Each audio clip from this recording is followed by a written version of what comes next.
Hello, Team Yingling. Today we are measuring angles. So I wanted to take a little time and walk you through using the half circle protractor one more time. As you can see, there's two rows of numbers. So depending on which side of the protractor you use determines which numbers you use. If you're lining up on this side of the protractor, you're going to use the inside numbers because you're always going to start with 0. If your arc is moving counterclockwise, you'll go to the left. If your arc is moving counterclockwise, you'll use the left side of the protractor and the outside row of numbers. Starting with 0, you'll use the outside of the numbers and go clockwise. So let's look at this angle we have over here. This angle is an acute angle. I can tell because I can see it's less than a 90-degree angle. I'm looking at my arc, and my arc moves counterclockwise. So remember, we're going to take our protractor, we're going to find the vertex of the angle, which is right here on this point, and I'm going to drop my protractor right on top of that vertex. The center of my protractor goes on the vertex of my angle. Now I'm going to make sure that the bottom of my angle, where my starting point of my arrow is on the 0-degree mark, which it is.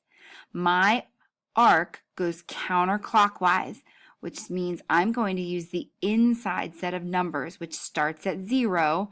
I'm going to follow my arrow around till the other ray of my angles is visual.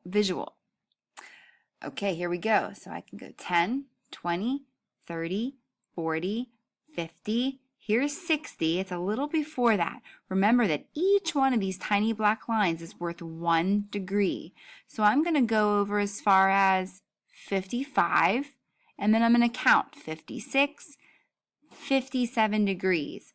I'm going to say that this angle is approximately 57 degrees.